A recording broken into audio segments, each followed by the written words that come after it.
Hey, everybody. Welcome to the Faith Church podcast. I am your host, Jay Williams, and joining me today is Jeff Clossy. Hey, Jay. How's it going? It's going great. It's snowing.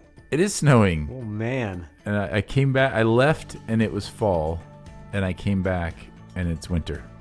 Yeah, the leaves are now on the ground. All the leaves are on the ground. Were you here for and the really sky. high winds that took them all off the trees? I don't think Can't remember if you were so. gone. Yeah, we had a very windy day, like 50 mile an hour kind of windy day. And even the oaks gave up their leaves. Even the oaks. And they The hold on sturdy to them. oaks. They held on as long as they could. It's good to be with you. Yeah, thanks. I've been out teaching, and it's good to be back now. Back to my normal rhythms, which include this podcast, which we are recording today. You may notice it sounds different. We are actually recording it in the belly of a whale, which would explain why it's so echoey. Echo? Yeah. So That was his late echo. if you're noticing, here's the thing. We often recorded the podcast in Robbie's office, and we are doing that today. But Robbie's office no longer has Robbie's stuff in it.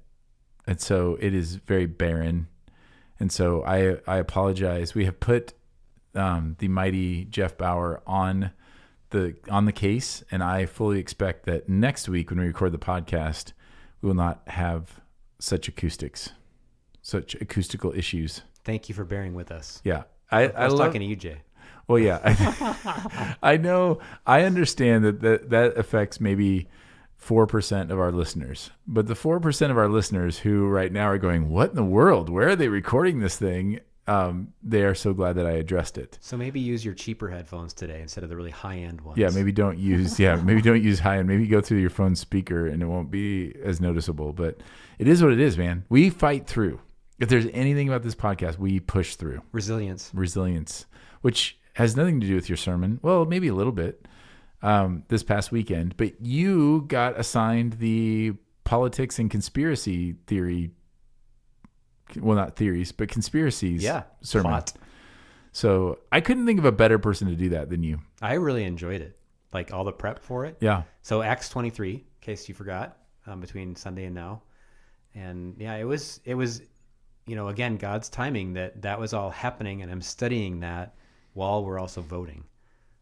Yeah. The timing was fascinating to me. Yeah. It's not like we looked at the calendar and thought, let's make sure that the one that's political party's fighting is the one that we're voting that week. That's not how that happened. No, and isn't that crazy lately? I mean, Yes. Robbie's last Sunday being the farewell to the Ephesian elders, and then this kind of political power struggle going on the Sunday after the election. It's pretty incredible. These were sermons that were plotted in a year ago or a year and a half ago that we actually outlined this and didn't think anything of those things. But God's timing is perfect. And so I thought you did a great job with that. So I thought I'd kind of dig in a little bit because I had it brought up some questions, some issues, and one thing I thought that your intro was especially poignant because you talked about how when you lived in Canada you didn't have the ability to vote, and how often not only do we put our hope in kind of earthly political powers, but then we put our ability to affect any kind of change on our ability to vote. But the reality is there's a lot of people that can't vote.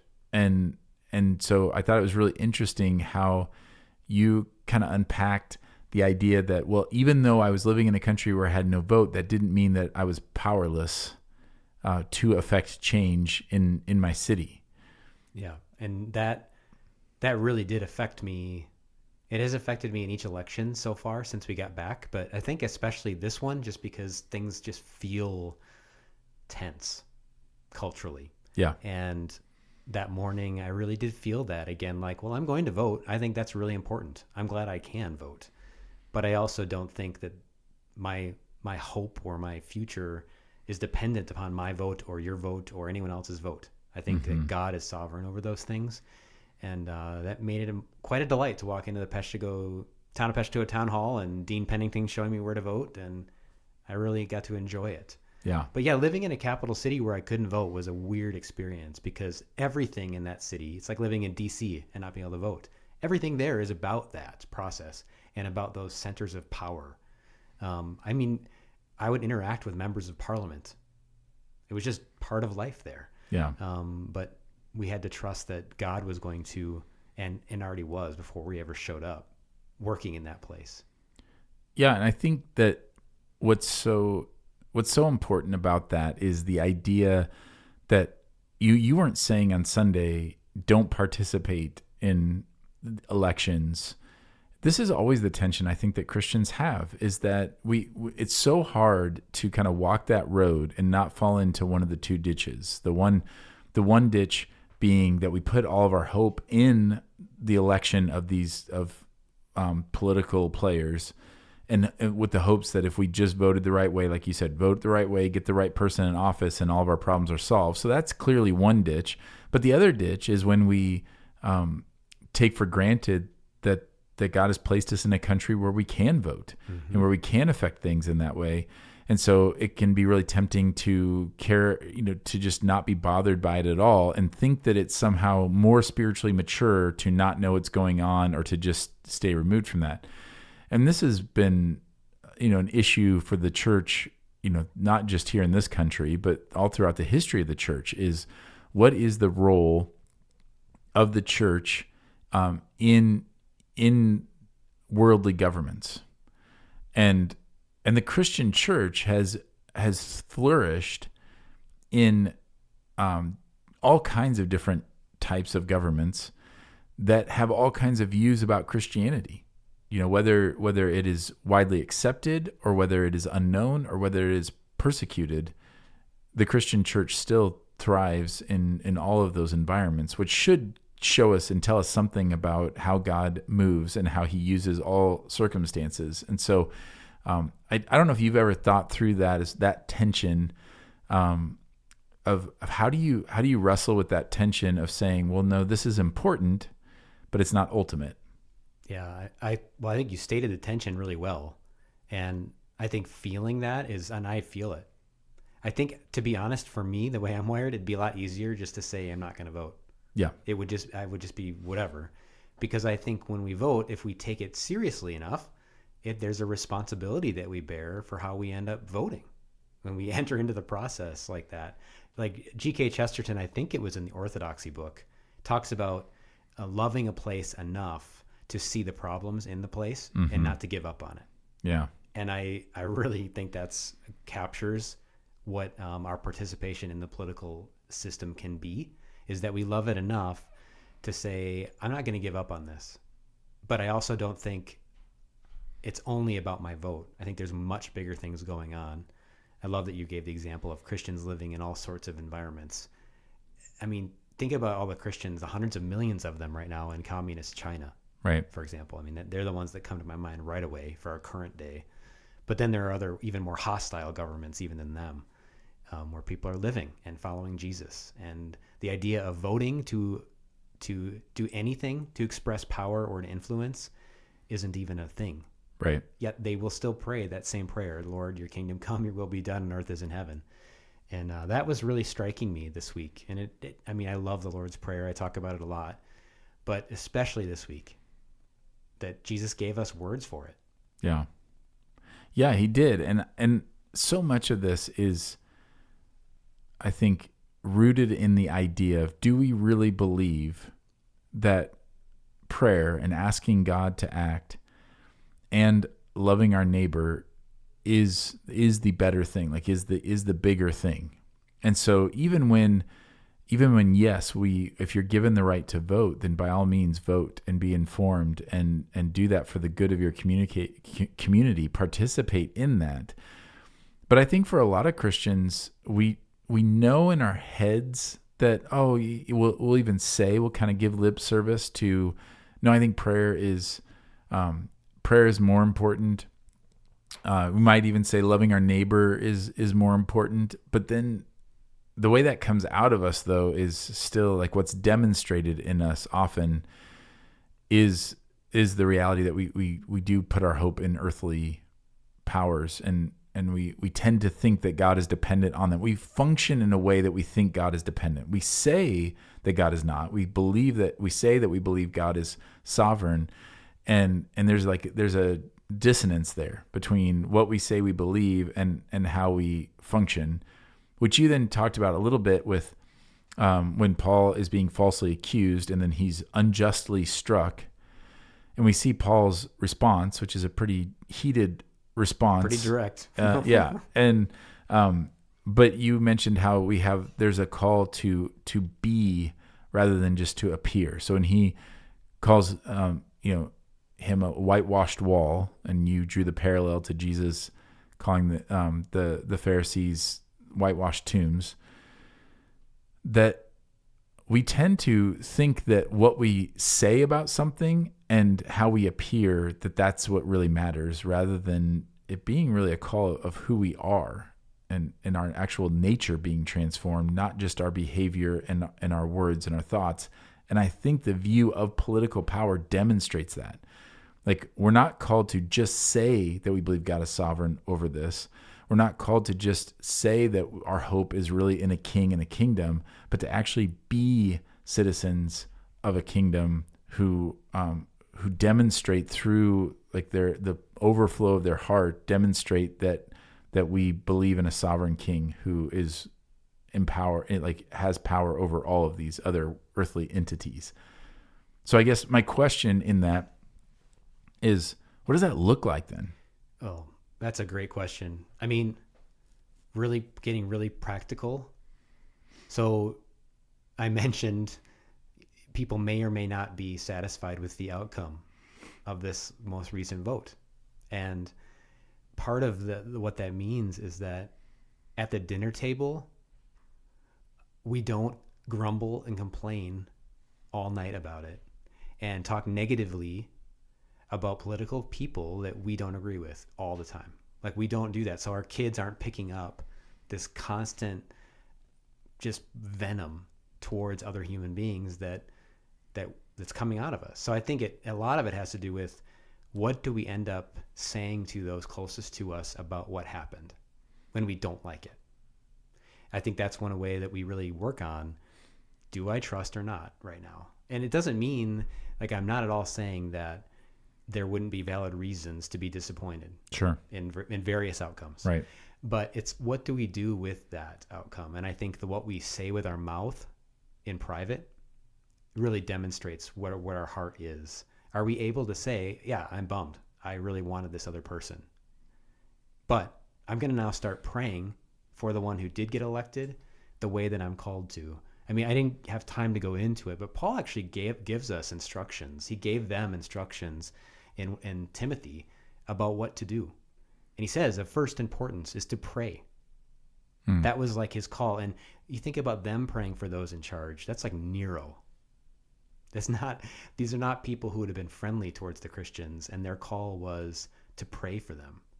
And I think that's another way, a bit of a discipline as well. Like if you find your heart, like my heart does, sometimes feeling grumbly about an outcome, a way of dealing with that is to turn it and say, I am actually going to pray for God's goodness and life to be showered upon this person, whoever it is. If it's a political person or whatever, maybe as a talk show host, you don't like talking about the politics. I mean, there's all sorts of triggers, right? But I do think one of the main things that I wanted to communicate through the sermon, and I want to continue to, is that we are called to be people of prayer, and it's through prayer and connection with God that we actually tap into what is really powerful and what really changes the world. It comes from him. Right. It comes from him, and it starts in us. And I think you mentioned that, of how, again, which we've pointed out many times, that the problem is not out there, the problem is in here. And that the way his kingdom takes root in our culture is inside out. Like, these are the things we talk about, like inside out, small to big, and really buying into that God's sanctifying work in our hearts through the Spirit is actually participating in the change and in the kingdom manifesting itself here. And I think, you mentioned that a lot of times these situations around us, they're mirrors that are being held up to us so that we can see. I think you mentioned like the rot in our own heart, and Yes. like these things that I would say that each one of these situations, when we feel a certain way, like if you after the election, if you felt really resentful or really frustrated, really hopeless, one of the ways that we tend to deal with that in the church is we say, well, I'm not supposed to feel that way, so I'm just going to pretend like I don't. And so I say I don't feel that way. I say I don't feel hopeless, but everything in me is actually demonstrating that I do. And one encouragement I was thinking about as I was listening to your sermon was, man, I just want to make sure people know you don't need to run away from that. That's actually God's kindness and his gift to you. If you woke up on Wednesday morning, for example, and you were really upset and felt really hopeless, that's God's kindness that he's demonstrating. Like he's holding up a mirror saying, you actually are putting your hope in this. You know you're not supposed to. You don't say that you are, but your heart is actually producing something else.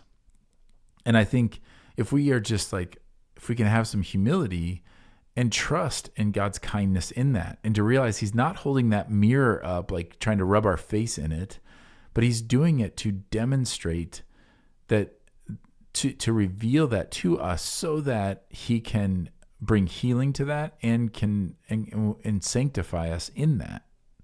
And so I'm hopeful, and I feel like this happens to me a lot where I say, because I know what I'm supposed to think, I know how I'm supposed to feel about it, but then when a different feeling comes up out of my heart, I need to look at that. If I just say, well, I didn't badmouth this candidate at dinner, therefore I'm fine. Well, then we run the risk of what Paul said, and we become whitewashed walls or whitewashed tombs, right? Like we're dead on the inside. It's not actually bearing fruit in us. So I don't know if that makes sense. Like heart of, yeah. It does. I think feel what you're feeling and deal with it. Yeah. Don't deny it. Feel it and then deal with it.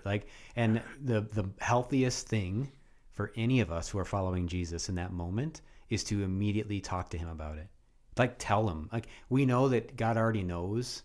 So whether it's about politics or it's another church or denomination, whatever, when we feel a judgmental heart, or a heart that we know is not right, it is good to know that's not right. That's actually a gift. But how to actually be transformed by God, I believe, is to acknowledge it and then to tell him, Lord, I feel this irritation. I feel this grumbling. I want to give that to you, and I want you to work in my heart something that is of you and of life, something that is being renewed.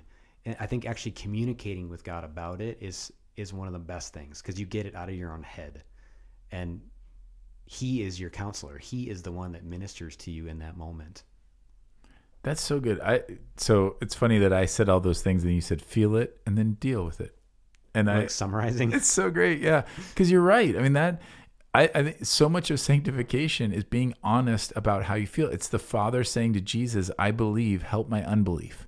There's a tension there because there is part of us that very much has our hope in Jesus, but there's always going to be a part of us who thinks that what's coming out of us is the idea that this other thing will fix, this other thing will satisfy, this other thing will fulfill me, whatever it is. And if we're not honest about that, then it actually festers and it grows. It's kind of like spotting, like you said, rot or mold. That you don't fix mold. Like if you discover wood rot and mold inside your walls, you don't fix it by just painting over it, or just putting drywall over it and pretending it doesn't exist. It's going to grow. And if you are racked with shame or guilt, that you feel like, oh man, I must be a really terrible Christian. I mean, the reality is God already knows what's going on in your heart and he loves you. And he demonstrated his love that while we were sinners, Christ died for us. So there's you're not disappointing God by acknowledging to him, hey, I know my hope is supposed to be in you, but I feel I feel like I'm really putting my hopes on this other thing. And man, I was just with my, I got to visit this weekend. I got to visit my 96-year-old grandmother, and she's a saint, and she is a model of contentment. She was widowed at, I think, 47, suddenly, just out of the blue. having to run a farm and having to figure that out.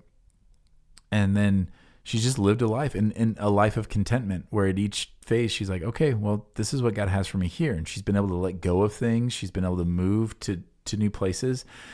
And at 96 years old, she's sitting in basically a hospital room, and she said, I could live here. She was really hopeful. She was moving to an apartment on yesterday. She was supposed to move into an apartment. And she said to me, and my wife and I are looking at it and saying, the apartment is going to be way better. Like this is like a hospital room. This is not comfortable. She hadn't slept well because it's just not her stuff. It's nothing. And she said, well, I'm looking forward to moving into the apartment, but I just feel like I'm putting too much hope in the apartment. And, she's just articulating, like, I am looking forward to that. There's lots of worldly reasons, lots of reasons why we'd say, yes, this will be better. But she, even at 96 years old, is checking in her spirit of, I'm looking forward to this thing, but I'm a little concerned, like maybe I'm putting too much on it and too much hope, because her hope in being content is abiding in Christ, not in, the apartment. And it was such a great little lesson. And then listening to your sermon, it made me think of that what God wants for us is to truly be solidified in our identity in him, which brings what Paul talks about in Philippians 4, this incredible contentment and this peace that surpasses understanding. All of those things, that's what he desires for us. So the only way to get us there is to do the hard work of uncovering where we aren't holding on to that. And so I think not only is it something that we are supposed to do, be honest about our feelings and then dealing with those, but it's God's kindness that he puts us in situations where it is going to reveal that. Like he may put a certain political person in it just to reveal in our hearts our dependency on it, because he loves us and because he wants us to experience the fullness of who he is. I agree. That you triggered two thoughts. One is what we're describing can only be done from a place of safety. So from a place of security, in confidence in the gospel of God's grace in Jesus, that we belong to him as sons and daughters, and that is not open for like discussion. That's already done. Yeah. So if you know that, you're able to be honest. But the other thing that you made me think is those automatic responses are really important. Sometimes it can feel frustrating that we aren't able to catch our emotions. We just respond to something. That's actually that's a gift from God, because it is a revealing thing. We are meant to respond automatically to things that happen in the world. Unfortunately, our automatic responses are often very broken still, and in the process of being renewed and transformed. So those automatic things that we do before we're able to catch ourselves are gifts, like you're describing. They are really important to take note of. And that's the parts often when we start to see it is when we know, okay, God's Spirit's actually even allowing me to see this right now very clearly. I need to pay attention to that one, and I need to go into that one, press into it rather than run away from it, because that's where he's working. Right. And I love what you said there about in those moments, like the spontaneous thought before we can catch anything, that's what demonstrates where our heart actually is. And I just think about all the times in my life where I have justified bad fruit with the excuse of, well, I was caught off guard. And I don't know if anybody else has that experience, or we're literally theologically justifying our actions, saying that calling sin not sin, but because we were caught off guard. If I just had enough time to prepare for this, then this would not have come out of me.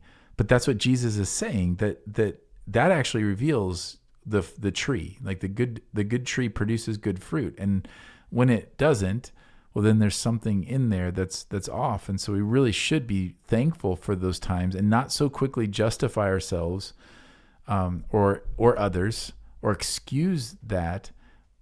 Yes, be compassionate. Yes, be gentle. Like nobody's saying that, oh, well, you just go and rebuke a brother who, gets caught off guard and they snap. That's not the point. But to gently steer them back to Christ and say, to be able to acknowledge that, yes, though in our brokenness, it is understandable. Like we may be able to empathize with the situation. We may be able to empathize in the sense that we'd say, man, if I was in that situation, I probably would have reacted in that same way, but not to steer somebody away from the forgiveness and the grace that is there in Christ by saying, yeah, regardless of all that, I still responded in this way. And I want to deal with that. I don't want to justify. I don't want to be my own justifier. Like Jesus is a much better justifier, and his work on the cross is a way better justification than what I can come up with on my own. And I think that's, just thinking to Sundays, that's one of the reasons I'm thankful that we're doing communion the way we are right now. And the way I explained it this last Sunday about, sometimes we've been taught, examine yourself, look for all the sin in your life before you take communion. And I just said, we all have sin. It reminded, we don't need to look for it. We know it's there. The question is, what are you doing about it? What is the solution for your sin? Where is your faith? And I think it's the same, what you're describing, Jay, is the same thing I said during communion. It's when we see the grossness or we can feel it, do we think it's our job to fix it by coming up with a reason for it? Or do we flee to the cross? Do we flee to Jesus and let him cleanse us and let him transform us as we repent in that way? They're very different ways of living. And actually the first one where and I've been very guilty of that, where I justify my actions. Here's all the reasons. That's actually a really tiring way of living too, because it takes a lot of work in your own mind to do that, to play the video back and to think, I did it because of this, this, this, and this. And then to try to justify it to other people. It's exhausting. It really is. Yeah, that other ditch that you fall into then is our self-justification either happens by making excuses to excuse what we did, which is what excuses do. They excuse. You're welcome. That one's for free. Thanks, Jay. But the other way is that we shame ourselves and we take on a form of asceticism where we think if I make myself pay for this enough, if I feel guilty enough for this, if I feel badly enough, then it's acceptable. But that's also justification. So either way, we are trying to be our own justifiers, which is at its core just it's heresy. Like it is satanic. Like it's anti-Christ. That Christ is our justifier, and so to go to him and to let his work on the cross be the justification for my sin, but then also to be raised to walk in newness of life, to realize that in the Spirit, I'm able to walk in renewal, that I don't need to be, that's not who I actually am anymore, that I want to believe and follow him in that. So I think we just want to be really mindful. I mean, that's the big thing here, is making sure that when these things are revealed, that we are able to name that, and we don't become our justifiers either by excusing ourselves or by shaming ourselves. Yeah, that's a good word. Hey, one other thing. Yeah, you look like you're ramping down. I'm not ramping down. You guys were like short last week. You didn't give the people what they wanted. This was 24 minutes or whatever. Man, we got to make up for that. We're going an hour and a half today. He's joking if you're worried right now. Why would they be worried? They can see the time on the podcast. They know exactly how much longer this is going. They know better than we do right now how much longer this is going. So it's different than a sermon live, man. They're looking at it going, oh, I know what's happening here.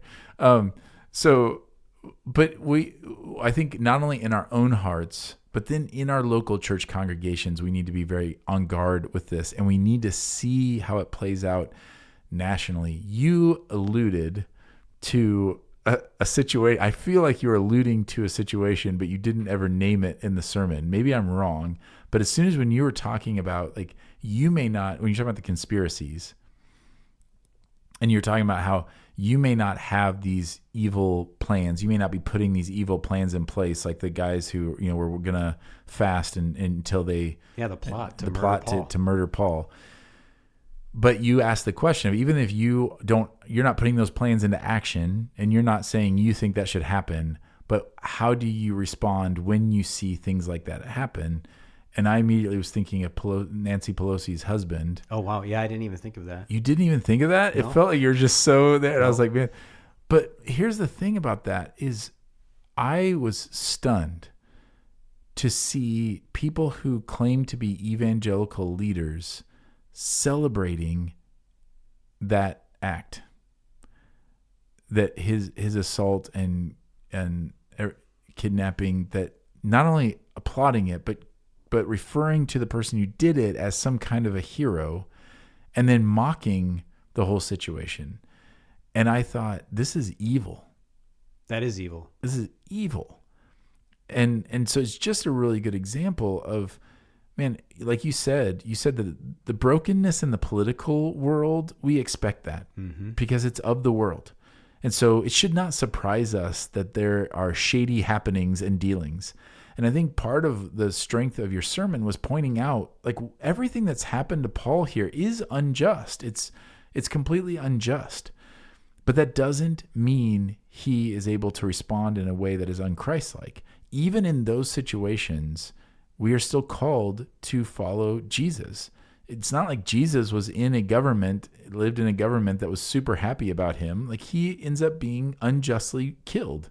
So this idea that, like, well, but extreme situations call for extreme reactions, kind of an idea is nonsense and needs to be confronted and rebuked. And this kind of evil of rejoicing in the suffering of others because of a political difference is really evil. And it really grieved me to see people who call themselves evangelicals make light of that and celebrate that. And that's the kind of thing that, as Christians, not only as that is happening in our own hearts, that when we see that, we should be able to rebuke that and just say that is not of Christ at all. Yeah, it's horrific. I hadn't even heard those comments, Jay, but I knew that happened, and it grieved me that it happened. And the really, to me, the sad, even adding to that sadness about it, is that if that situation evokes that kind of response, I really wonder what it's like to be the neighbor of that person. Right. Because the number of times that any one of us probably does something that bothers our neighbor, who knows, what it is. Left your lights on too long, didn't cut the lawn how they like it, didn't shovel in time. I don't know, name a thing. And we can be annoyed with that person. Are you my neighbor? Because you just named all the things that I... These are literally the examples I was thinking of as I was writing that section, was that there are these things that they seem insignificant. Mm-hmm. So you're annoyed that your neighbor did whatever. But they aren't insignificant, actually. It's the same root and seed that leads to someone celebrating an old man being beaten in his own house with a hammer. Right. It's the same seed and same root. And that's why we have to be so on guard from even the smallest hint of it. Yeah. Of celebrating someone being harmed that we don't like. We just can't do that. It's not just there's a moral imperative, obviously, but assuming that we want to become like Jesus and we don't want to be a whitewashed wall full of decay, that's where we catch it. Right. Really early. So you start to do that in your mind. Even like this could happen when you're watching a football game. Yes. Like, are you happy that this guy has a broken arm or something? Yeah. Because he's on the other team, right? Yeah. Doesn't matter. Well, it does though. He's a human being. So I guess for me in that moment, I'm glad that you could apply it to Pelosi situation, but I was thinking of like the things that we feel like that's not really a big deal, but actually it is, because it grows into something where you're suddenly making a comment about something that's grotesque and evil and not seeing it that way at all. Yeah. I mean, there's no, the fruit that comes out, bad fruit is bad fruit.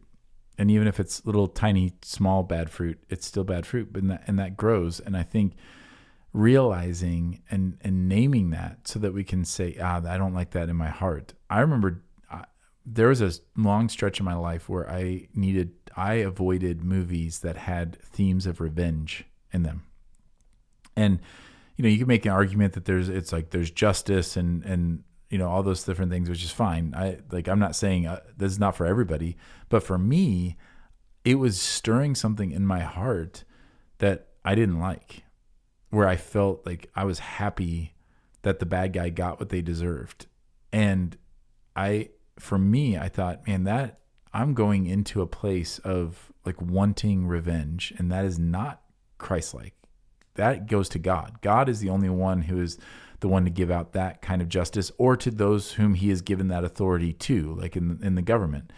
And so it's not for me to like relish that. And I might want justice, and you can make that argument of like, well, I want justice, but relishing the payment of that by somebody I didn't like it. And so I thought, man, I need to cut this off. That's I a need great to nip this application. in the bud. And I just want to encourage people in that this is a tangent, but it's an important one for this, that what is okay for you may not be okay for someone else, and vice versa. You know, Paul dealing with the weaker brother and dealing with eating meat. There's so many issues in our life that we need to be honest and sensitive to the sin in our own hearts. And then there are things that we can apply to everyone. So it is evil to make light of an elderly man getting beaten in his house. Like, that's just evil. And it doesn't matter who you are, that's evil. But then there are other things, like when you're trying to nip these things in the bud, there may be things that stir your heart that towards bad fruit, that for somebody else it doesn't. And you don't need to apply that across the board, but to take it seriously, even in your own self, to say, yeah, I don't like that this is the response I'm having. I don't like that this is bringing out, like, if watching football and all of a sudden you find yourself getting aggressive, like you said, or relishing seeing the other side in pain for whatever, like maybe that's a sign, this may not be for me. Whereas somebody else can watch, a sporting event and just cheer for their side, and they're not worried about that, or they feel badly, they feel sympathy for someone that got hurt. These are all indicators that we need to take seriously, and then as a church be able to acknowledge when and speak out against some of those evil acts. Because like you said, if in the political world we shouldn't be surprised at that brokenness, but in the church we're supposed to look different. And if we don't look different, if we just look like the world, then we are actually falsely testifying. We're giving false testimony about who God is and what he's done, because he has redeemed us to be his people, to live differently than the world lives. And the way we do that is the way of Jesus. And it's going to look foolish at times. It's going to look like bad strategy. If your goal is to take over the world, it's going to look like bad strategy. It's going to upset people on every side of the aisle. Like there's no side of the aisle that is completely in agreement with Jesus. And so to be mindful of that, and just to, like, one thing is just to be prepared for that. Just don't have the assumption that like everybody in these worldly spheres believes everything that you do or is for everything that you are. They're not going to be. If they're not followers of Jesus, Jesus is clear that if they hated him, like there's going to be things where you're going to look like the weirdo, and you just need to be okay with that. But the way we are is to love abiding in him more than we love the security and the things that the world has to offer. If we do, then I think we are able to be the people that he's called us to be. And that's the hope of the world, not an election, but the hope is the church being the church and abiding in Christ to be the light of the world. Amen to that. There you go. I haven't preached for a couple weeks, so there you go. There's your preach. You got it out. I did. I got it out. All right. Well, we didn't go an hour and a half, but you look like, what are we at? You look like you're done. Well, we're at 12 minutes. So it's a short one, but I'll come up with a quick story. Yeah. No, I don't have one. All right. Well, if you all have stories, you can share them with us. We would love to hear how God is moving and working in you. We've heard so many stories. We would like to hear more. So tell us, even the things that you think are small, they're not small. Small things become big things in the kingdom. And those are the things that we love and want to value and share with others so that they can be an encouragement. So you know how to reach out to us at connect@faithpastogo.com, or call us, or on Facebook, or just show up on a Sunday morning and chat with us. We would look forward to that and hearing how God is moving in your lives. So until next time, thanks for being here, and grace and peace.